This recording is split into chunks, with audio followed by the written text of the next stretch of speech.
Ready? Yeah. Okay.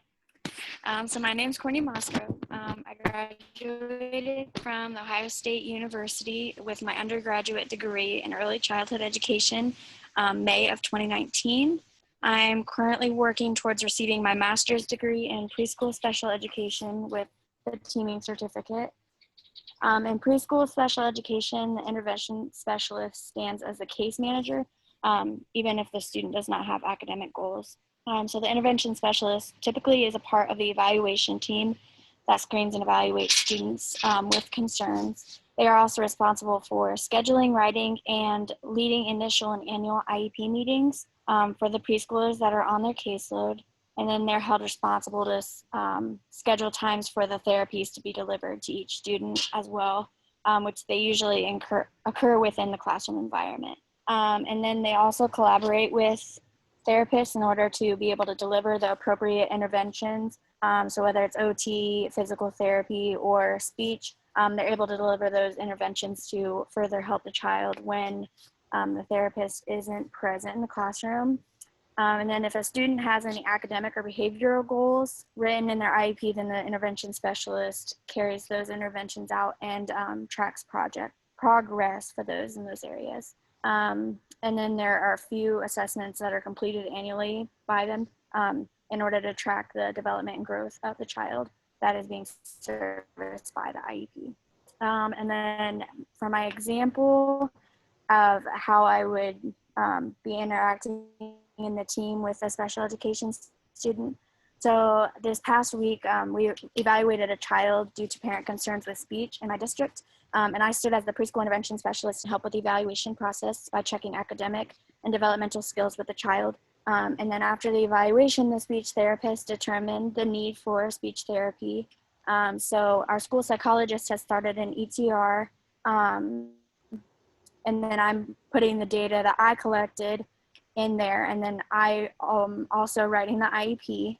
So then at the meeting, I'll be responsible for explaining to the parents what their education will look like with the services and what services they will receive, things like that. And then after the IEP is completed and we go back to school, I'll collaborate with the speech therapist on delivering services and also doing that collaborating and serving as kind of a co-therapist, I guess you could say, delivering interventions while they're not in the classroom. And then just doing the annual IEPs and transition to kindergarten, things like that, and doing progress reports on how they're doing. So that is the intervention specialist. That's a lot of stuff. My role as a speech pathology student, I would just be working with students on different aspects of speech or even like feeding and swallowing stuff, and then a lot of social language.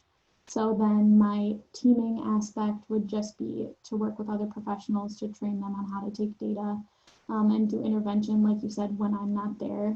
But overall, that's pretty much my role. Much more short-winded than yours. Alrighty, so I will go ahead and share my screen.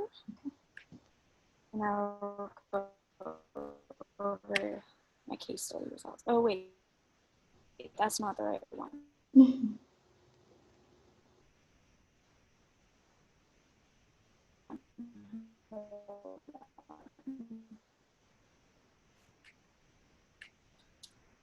Sorry. That's okay.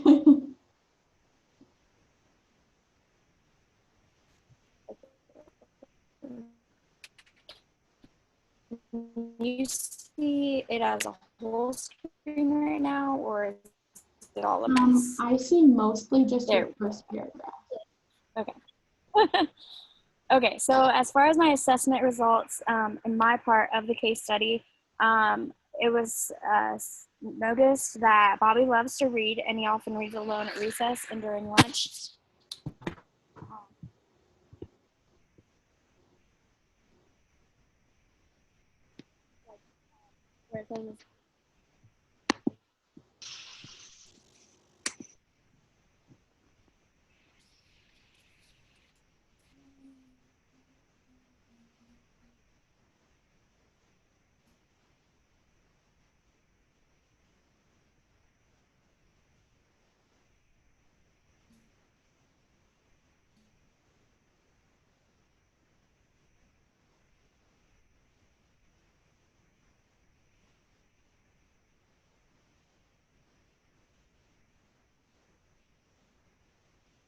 Hello. Am I back? Yes, you're back. Okay. So what can you see on my screen? Now I see assessment results and then goals and then the beginning of activities. Okay. Once I'm done with the assessment results, then I can scroll down to the goals and activities. Sounds good. Okay, so Bobby loves to read and often reads alone rather than socializing with his peers. He often avoids writing due to his delay in fine motor skills. He's on grade level in mathematics. His attention span is dependent on his level of interest at the time, so depending on the activity is how engaged he is. When frustrated, he does have emotional outbursts, which happen at least once a week in the classroom. He has few friends due to him keeping to himself most of the time. He's been observed to be disorganized and has a messy desk, locker, and backpack. This causes him to often lose his school supplies and schoolwork. He could benefit from assistance in the following areas: hyperactivity, anxiety, depression, withdrawal, attention and learning abilities, adaptability, social skills, leadership, and functional communication. He was also observed during class time. It was found that he was off task, did not follow teacher directions, and was staring into space much more frequently compared to a peer. From these data, there are a variety of ways in which Bobby could be given assistance and address his needs. He could use assistance in understanding how to interact with peers and develop relationships. And he also has needs in behavior management, especially in the classroom setting and getting frustrated. And he may also benefit from assistance in managing depression and anxiety. So for the goals that we came up with, we have one: Bobby will complete a teacher-directed task with less than 3 reminders 75% of the time throughout the duration of the program. Bobby will be able to respond to social stories or instances similar to typical peers with no more than 2 reminders in 2 out of 3 situations by the end of the summer program. And then Bobby will express frustration appropriately by using words to state feelings once per week by the end of the summer program. So then for I read emojis and said that for the activities, students will utilize an emoji mood meter to help identify feelings and increase emotional intelligence. Visuals will help students identify their own emotions, learn about the cycle of emotions, and how to self-regulate. Students will identify emotions on the chart and continue identifying their own emotions when arriving each day and during tasks of the day throughout the summer program. So that went along with the frustration and kind of helping him use his words to state them.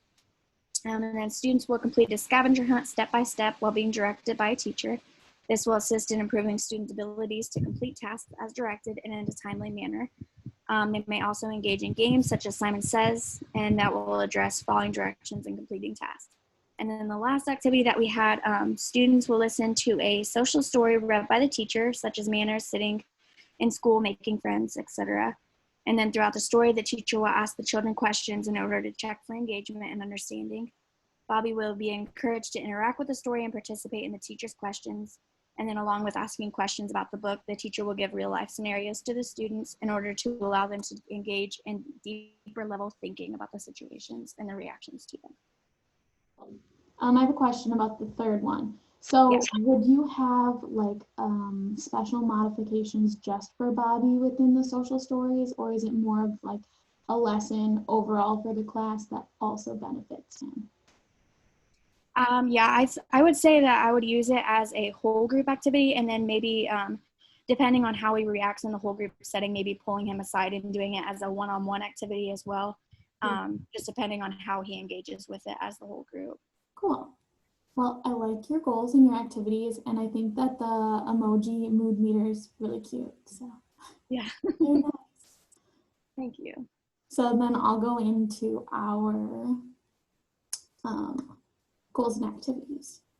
Okay, so I need to stop sharing, correct? Yeah. And let me make sure I'm getting the right one. Here it is.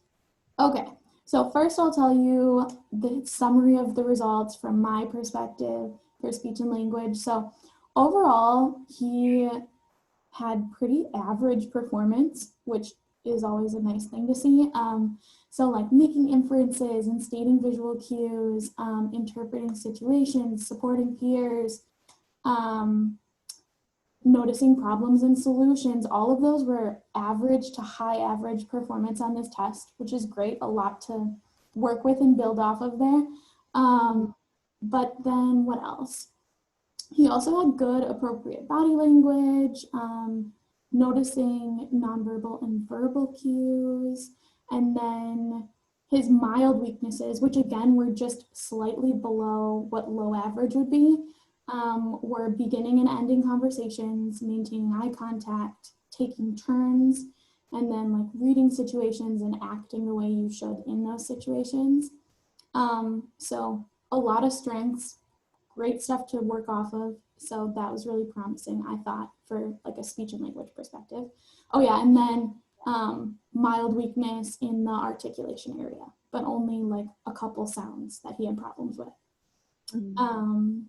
So I'm gonna go down to, we have this big chart that has all our goals and activities.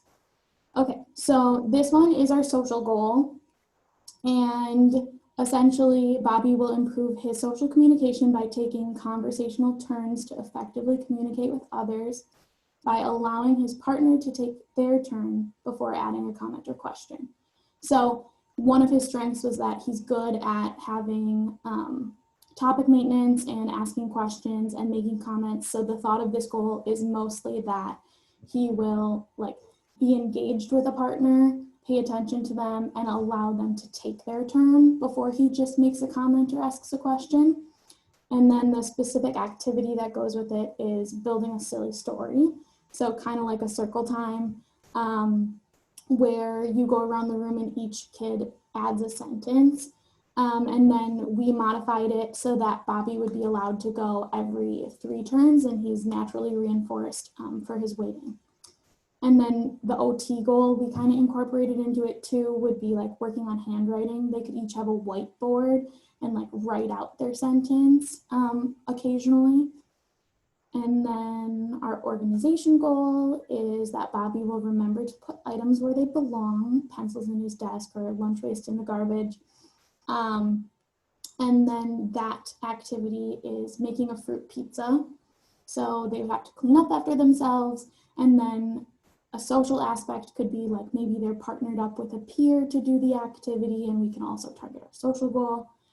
And then our attention and fine motor goal is that Bobby will improve handwriting legibility during writing activities by writing lowercase letters with guided lines.